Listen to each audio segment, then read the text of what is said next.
Dewan Kelang dengan. Terima kasih Tuan Yang di-Pertua. Soalan pokok saya hendak bangkitkan di Dewan Yang Mulia ini adalah seperti berikut. Adakah keluarga Malaysia sedang menghadapi krisis kos kehidupan? Khususnya, adakah keluarga kelas menengah atau middle classes, khususnya lower middle classes, dan kelas pekerja menghadapi a cost of living crisis? Pada pandangan saya, rumah-rumah tangga di Malaysia sedang mengalami kejatuhan kualiti hidup dan taraf kehidupan untuk beberapa waktu sekarang. Berbagai faktor telah mencetuskan krisis kos kehidupan ini, dan ia termasuk satu, wage stagnation ataupun gaji bertakung. Pertama, gaji pekerja-pekerja Malaysia telah bertakung ataupun wage stagnation untuk lebih kurang 10 tahun hingga 12 tahun yang lalu. Kajian Bank Dunia untuk Kementerian Sumber Manusia menunjukkan bahawa gaji pekerja Malaysia, iaitu 34% daripada pekerja tempatan, adalah kurang daripada RM700 Malaysia. Angka ini adalah kurang daripada paras kemiskinan, iaitu sebanyak RM720. Ini bermaksud bahawa setiap 3 daripada 10 pekerja mendapat gaji kurang daripada RM700.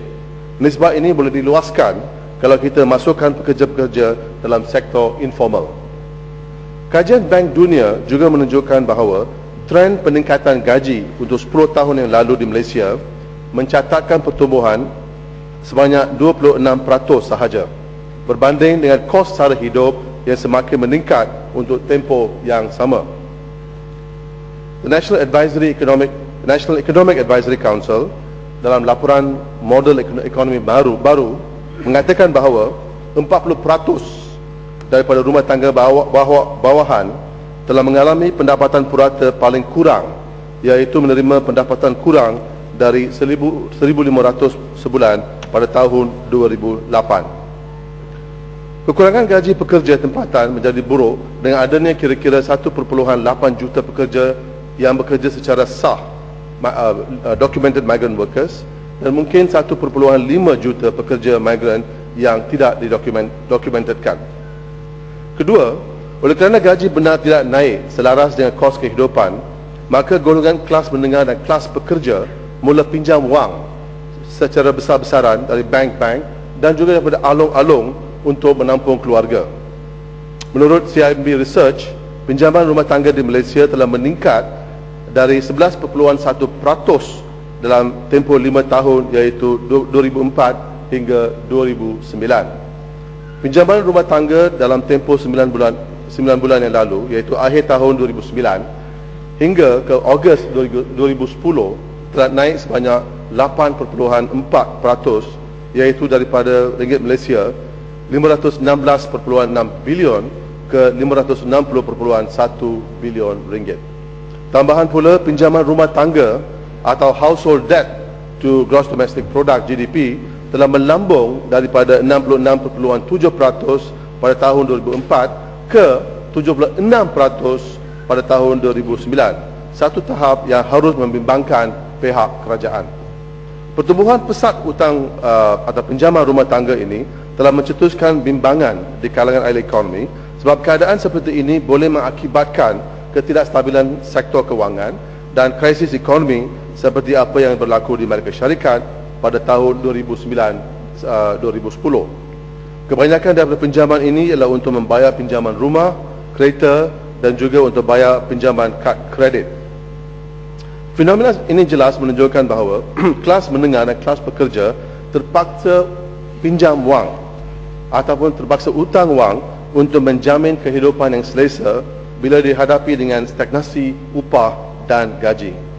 Tuan Yang di-Pertua, what we have in front of us is an indebted middle and working class.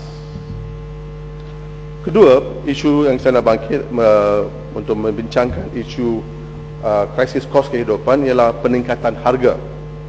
Semenjak beberapa bulan lalu, khususnya dari bulan September, Oktober 2010 sehingga Februari 2011, harga barang-barang asas dan keperluan harian seperti makanan, pengangkutan, makanan bayi iaitu infant formula, termasuk pakaian sekolah telah naik secara mendadak. Menurut Consumer Research dan Resource Center yang memantau perubahan harga untuk 6 sayur-sayuran yang selalu dibeli oleh rumah tangga di Malaysia, menunjukkan bahawa harga purata ataupun average cost untuk kangkung, kacang buncis, sawi, tomato, kacang panjang, kobis telah meningkat lebih daripada 40 hingga 50%. Pantauan ini telah dibuat oleh 7 bulan iaitu dari 5 September 2010 hingga 5 Mac 2011. Menurut Consumer Research dan Resource Center, bawang putih telah melihat peningkatan yang paling dramatik dalam proses pemantauan mereka iaitu daripada 2008. Bawang putih telah mengalami kenaikan harga sebanyak 400%. Malah dalam satu kajian yang melibatkan pesara menunjukkan bahawa kumpulan ini membelanjakan 39% untuk memberi makanan setiap bulan. Maka kesan peningkatan harga makanan terhadap kualiti hidup dan taraf kehidupan warga emas adalah serius. Tuan Yang Dipertua, Perdana Menteri Malaysia telah menjawab soalan kepada Indra Mahkota pada 9 Mac 2011 iaitu minggu lalu, dan dalam jawapan beliau mengenai perbelanjaan rumah tangga, Perdana Menteri mengatakan bahawa dari segi corak perbelanjaan pula, kira-kira 31% isi rumah membelanja pendapatan mereka untuk makanan dan minuman bukan alkohol, diikuti oleh perumahan, air, elektrik, gas dan bahan api sebanyak 22.6%. Ini bermaksud bahawa kalau dalam bajet seseorang keluarga 53% adalah untuk pembayaran basic goods, dan kalau ini naik, maka kualiti hidup dan taraf kehidupan keluarga-keluarga kita akan mula terjejas. Masalah peningkatan harga makanan akan menyusahkan semua lapisan masyarakat, tetapi kumpulan yang akan mengalami tekanan yang serius walau akan memiskinkan mereka adalah warga emas, kelas pekerja termasuk lower middle classes. Kerajaan telah mula potong subsidi untuk petrol, diesel dan liquefied petroleum gas termasuk gula. Pemotongan subsidi ini dikatakan sebagai permulaan untuk memotong subsidi ke atas barang-barang lain. Langkah-langkah ini dikata akan mempunyai kesan minimum terhadap keluarga individu, tetapi akan menghasilkan pengurangan 750 juta Malaysia perbelanjaan kerajaan antara bulan Julai hingga Disember 2010. Tetapi malangnya, beban pemotongan subsidi kerajaan ditanggung oleh keluarga-keluarga miskin yang mengalami kejatuhan dalam nilai pendapatan mereka dan juga oleh kerana kenaikan harga makanan. Dalam kata lain, rumah-rumah tangga kita atau keluarga miskin dan sederhana di negara kita terpaksa tanggung kenaikan kos minyak, gula, gas dan sebagainya. Kerajaan mengatakan mereka tidak ada wang untuk memberi subsidi kepada rakyat, tetapi mereka ada wang untuk memberi subsidi untuk kroni dan pengusaha. Pada Julai tahun 2010, Kerajaan Persekutuan telah memberi pinjaman sebanyak 320 juta kepada utility puncak puncak niaga. Syarat-syarat pembayaran balik adalah selepas 16 tahun dan pembayaran faedah adalah selepas tahun kelima. Ini jelas menunjukkan bahawa kerajaan mempraktikkan apa yang dipanggil sosialisme untuk kroni dan kemiskinan pasaran bebas untuk rakyat jelata. Inflasi. Indeks harga pengguna Malaysia CPI untuk tempoh Januari hingga Oktober 2010 menambah sedikit sebanyak 1.7%. Tetapi bila berbanding dengan bulan sama dalam tahun 2009, CPI untuk Oktober 2010 mencatat peningkatan sebanyak 2%. Indeks untuk makanan dan minuman non-alkohol dan bahan bukan makanan non-food untuk bulan Oktober 2010 berbanding bulan yang sama 2009 menunjukkan peningkatan sebanyak 2.8% dan 1.5%. Untuk tempoh Januari hingga Oktober 2010, indeks untuk makanan dan minuman bukan beralkohol dan bukan makanan dinaikkan sebanyak 2.3% dan 1.4% masing-masing. Apa yang jelas peningkatan harga makanan dan minuman bukan alkohol adalah signifikan. Kalau kerajaan atau Jabatan Statistik menggunakan kaedah yang sama seperti tahun-tahun yang lalu untuk menilai indeks harga pengguna untuk Januari 2011, jelas CPI akan naik. Tetapi untuk bulan Januari, weightage Januari 2011, weightage untuk makanan dan dalam penilaian CPI telah diturunkan daripada 31.4% kepada 30.3%. Maka peningkatan kos makanan yang tinggi untuk bulan Januari 2011 yang tinggi tidak dapat di-capture dalam penilaian CPI untuk bulan itu. Pada masa yang sama, weightage untuk kos pengangkutan diturunkan dalam penilaian Januari 2011. Pada 5 hari bulan Januari 2010 sebenarnya, harga RON 2011, harga RON 97 telah naik sebanyak 10 sen oleh kerana pemotongan subsidi dan kenaikan harga pasaran dunia minyak. Kedua item yang besar dalam perbelanjaan keluarga pekerja dan middle class ialah makanan dan kos pengangkutan. Oleh kerana kekurangan weightage untuk item-item ini dalam penilaian CPI, maka impak inflasi kepada rakyat jelata tidak dapat dikesan dengan jelas menerusi CPI ini. Terima kasih rakan Kelang. Saya nak tanya pandangan Kelang. Kerajaan banyak kali menyuarakan kebimbangan mengata wujud satu perangkap baru yang dikata perangkap pendapatan sederhana dan rendah. Dan perangkap ni diberi beritahu, maknanya kerajaan nak berusaha untuk mengeluarkan rakyat kepada perangkap ini. Tapi nampak gayanya berdasar kepada apa yang Yang Berhormat sebutkan tadi, bukan saja kita mewujudkan suasana perangkap tu dan kita iktiraf, tapi kita masih lagi mencuba untuk orang kata untuk menjadikan perangkap tu lebih besar apabila kadar ataupun value of money dengan izin makin menurun, terutama apabila CPI kita telah menampakkan bahawa berlakunya peningkatan dalam keseluruhan harga barang terutama. Apa pandangan Kelang? Terima kasih Indra Mahkota. Saya sokong dengan pendapat Yang Berhormat, sebab apa yang saya dapati ialah sekarang kerajaan Barisan Nasional telah mencetuskan satu masalah besar yang dialami oleh keluarga-keluarga itu, iaitu mencetuskan krisis kos kehidupan di Malaysia. Dan ini ialah isu yang kita mesti atasi secara cepat mungkin pada pandangan saya. Saya akan continue lah. Kajian persendirian RHB Research bertarikh 23 Februari mengenai kenaikan harga menunjukkan harga makanan dan minuman bukan alkohol dan naik sebanyak 3.6% year on year, dan harga pengangkutan telah meningkat sebanyak 4.3% year on year as well. Tuan Yang Pertua, ini akan menjadi masalah dalam konteks penentuan gaji di antara pekerja dan pengusaha. Adalah jelas bahawa wage stagnation dan peningkatan harga termasuk pemotongan subsidi kerajaan mengakibatkan kelas menengah dan pekerja biasa gagal untuk keep pace dengan pertumbuhan ekonomi dalam 10 tahun yang lalu. Malah kita boleh mengatakan bahawa gaji purata pekerja pada tahun 2000 tidak begitu berbeza dari tahun 2010. Masalah wage stagnation dan keadaan kemiskinan bertambah buruk dengan penswastaan dan pemotongan subsidi oleh kerajaan. Dan kalau kerajaan mengimplementasikan cukai barang-barang dan perkhidmatan ataupun GST pada masa yang datang, ini juga akan menyusahkan rakyat dalam negara ini. Pada pandangan saya, krisis kos kehidupan merupakan krisis yang sangat serius.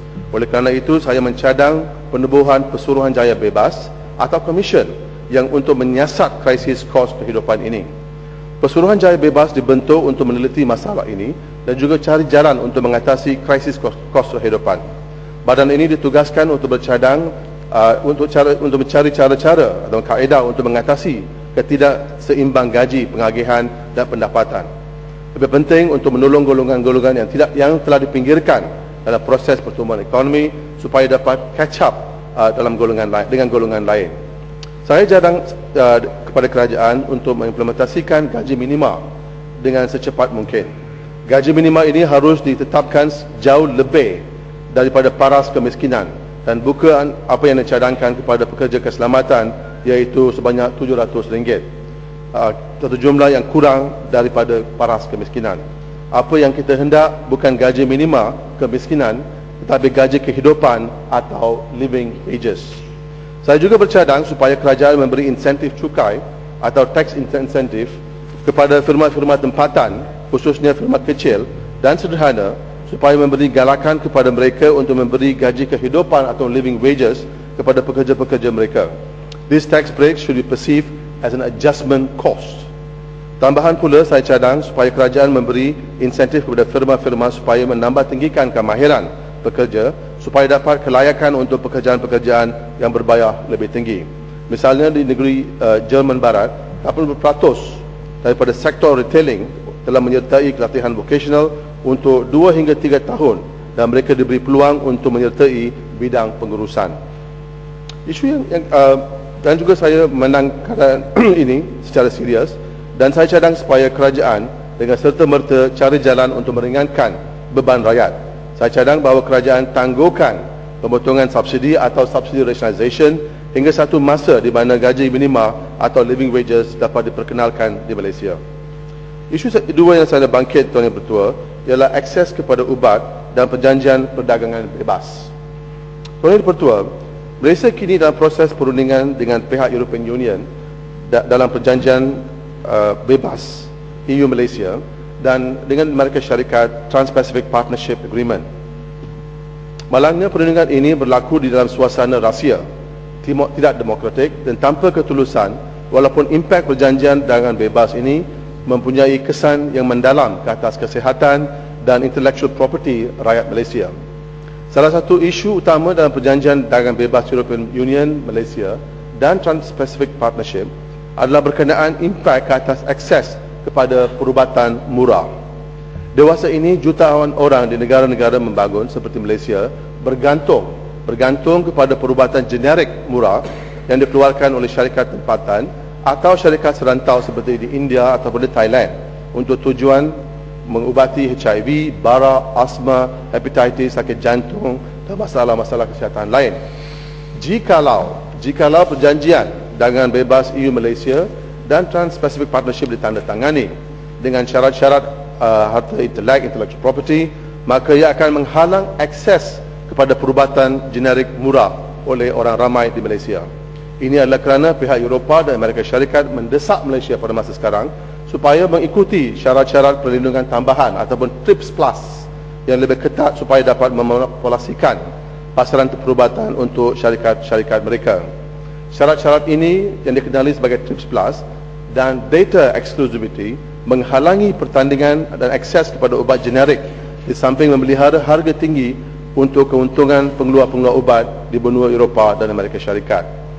Situasi ini, Tuan Yang Di-Pertua, akan menggadaikan nyawa rakyat Malaysia yang bergantung kepada perubatan murah. Misalnya golongan yang ada HIV, ada masalah dengan sakit jantung, asma, hepatitis dan sebagainya. Saya ingin mengingatkan pihak kerajaan,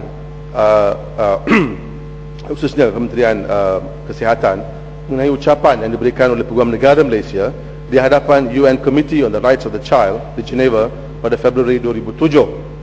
Beliau mengatakan bahawa demi kepentingan negara, pendirian Malaysia adalah supaya, dan I quote, supaya ubat generik tidak akan dihadkan dalam apa cara jua pun atau hadkan di restrictions kalau ubat generik adalah lebih murah berbanding dengan ubat yang dipatent.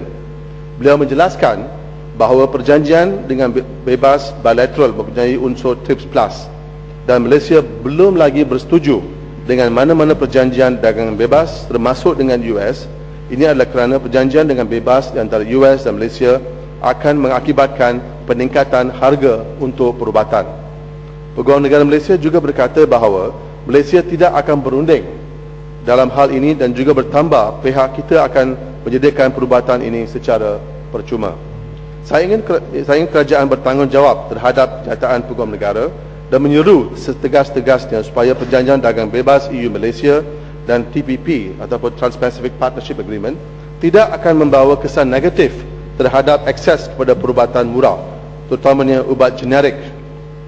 Bolehkah kerajaan dan MITI memberi jaminan yang jelas kepada kita dan tanpa ragu-ragu berkenaan hal ini demi golongan yang bergantung kepada perubatan ini? Saya juga ingin menyuarakan impact investment chapter dalam perjanjian dagangan bebas EU Malaysia dan juga kepada Trans-Pacific Partnership yang akan membenarkan syarikat Eropah dan Amerika Syarikat dan juga negara-negara lain untuk membawa kerajaan Malaysia ke Mahkamah Timbang Tara Antarabangsa ataupun Private Arbitration Courts.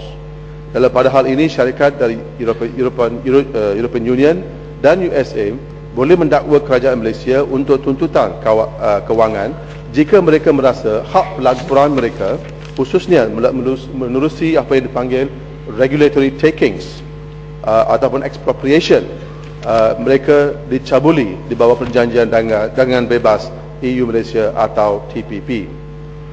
Tuan Yang Pertua, sudikah kerajaan Malaysia menjual kedaulatan kita ke syarikat-syarikat luar negara yang akan menentukan polisi kesihatan negara ini? Saya menyuruh kerajaan, khususnya Kementerian Kesihatan dan Pejabat Perdana Menteri menjelaskan beberapa isu dalam semangat demokrasi dan ketelusan dan berjanji supaya tidak menandatangani apa jua syarat yang akan menghadkan akses rakyat kepada perubatan murah, perubatan generik, terutamanya ubat generik untuk HIV, sakit jantung, asma, bara dan penyakit-penyakit lain. Nombor dua, menentang bab pelaburan ataupun investment chapter yang akan mengancamkan kedaulatan kita dan melemahkan ruang polisi ataupun policy space kerajaan. Isu yang ketiga saya nak bangkit, Tuan Yang Pertua, adalah mengenai isu gaji minima. Saya berpendapat bahawa pelaksanaan dasar gaji minima pada tahap nasional adalah titik bersejarah bagi pembangunan Malaysia. Implikasi dasar ini untuk pekerja dan majikan serta aspirasi masyarakat untuk mempunyai ekonomi bergaji tinggi adalah signifikan. Oleh kerana itu, kita mesti bekerja sedaya upaya untuk melaksanakan dasar, prosedur dan mekanisme pemantauan yang paling wajar dan efektif. Pada masa kini, golongan besar masyarakat masih menderita akibat gaji yang kurang. Kadar dan liputan gaji minima akan membawa impak secara tulus dan kemampuan pekerja untuk menyarankan diri dan keluarga mereka.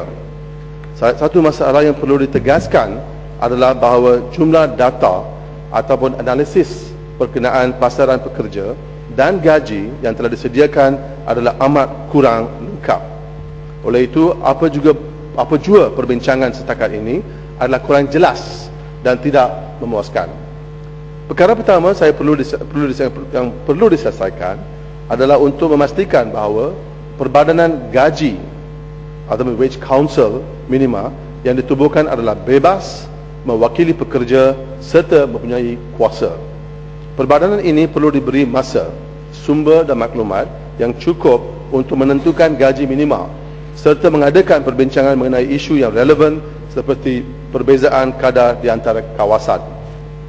Dewan Yang Mulia ini harus mengambil satu sikap yang jelas seperti berikut. Pertama, walaupun gaji minima tidak akan menyelesaikan semua aspek kemiskinan, ia perlu dilaksanakan demi membasmikan working poverty.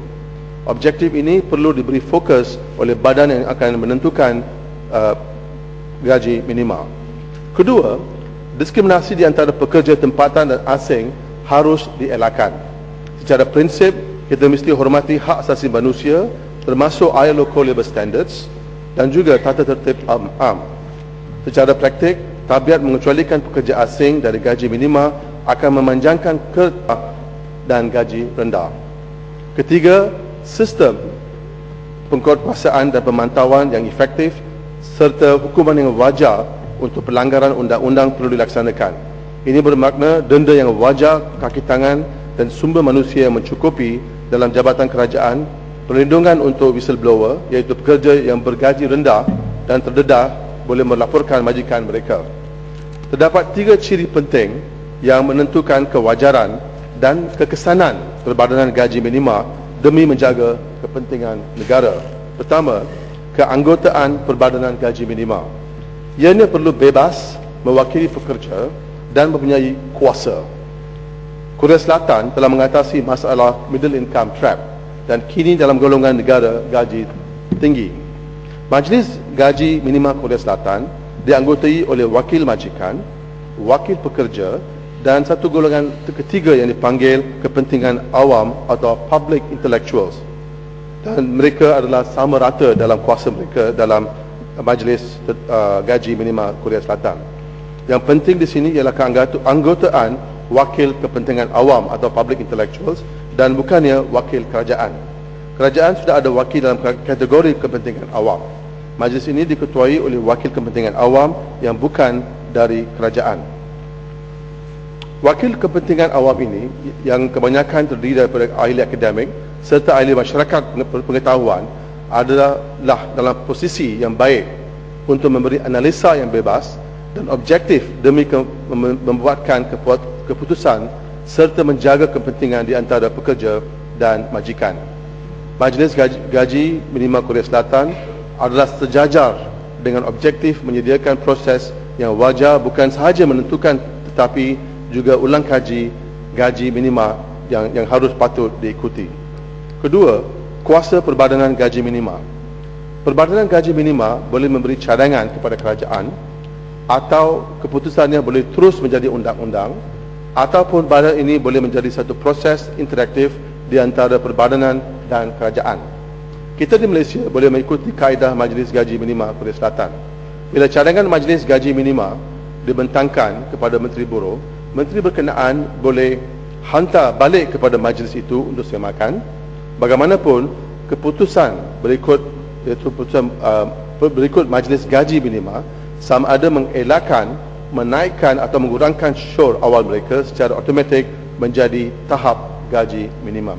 Ini jelas menunjukkan bahawa kerajaan tidak dapat menguasai penentuan gaji minima dan kuasa itu diberikan kepada Majlis Gaji Minima. Isu yang ketiga, sokongan teknikal. Majlis Gaji Minima perlu disokong oleh pasukan teknikal yang mempunyai akses kepada data nasional, pasaran pekerja, sektor industri dan gaji. Rakyat juga mesti memberi dia akses kepada data ini kerana data ini dibiayai oleh wang cukai mereka. Kita perlu mengakui bahawa sekumpulan majikan akan menghadapi masalah untuk membayar gaji minima. Kerajaan mesti pujuk dan menyeru dan memberi insentif cukai demi kepentingan pembangunan negara dan ekonomi gaji tinggi. Pihak majikan yang menggunakan pekerja gaji rendah telah menikmati keuntungan daripada sistem gaji rendah Malaysia untuk beberapa lama. Oleh kerana itu, mereka boleh membuat pengorbanan demi kepentingan negara. Kerajaan juga mesti menyeru rakyat yang terpaksa berdepan dengan kos peralihan sistem di mana harga meningkat kerana gaji paling rendah turut meningkat. Isu yang akhir, Tuan Ketua, ialah isu berkait dengan perpaduan negara dan buku interlock. Di Malaysia, pemimpin-pemimpin serta ahli politik tidak memahami perkataan perundingan dan perbahasan terbuka. Perkara ini kian jelas dalam konteks buku sastra kontroversi interlock, iaitu novel yang ditulis oleh sastrawan negara Abdullah Hussein. Novel ini telah dijadikan teks wajib untuk murid-murid kesusastraan Melayu. Ia dibuat dalam semangat Satu Malaysia yang diilhamkan oleh Perdana Menteri Malaysia untuk memupuk perpaduan negara melalui integrasi nasional. Hakikatnya, buku sastra ini yang digunakan untuk menggalakkan perpaduan negara telah menerima tentangan hebat daripada orang-orang India di Malaysia. Malah, buku sastra ini bercanggah dengan matlamat Perdana Menteri. Ini adalah kerana kaum India dan kaum Cina digambarkan secara negatif. Buku ini mencadangkan bahawa kaum India yang datang ke Malaysia adalah keturunan pariah, iaitu dari kasta terendah. Dia juga menggunakan istilah orang kulit hitam dan katanya... ada 1 minit ya. Okey. 1 minit. Orang Cina menjual anak perempuan mereka sebagai untuk sumber pendapatan.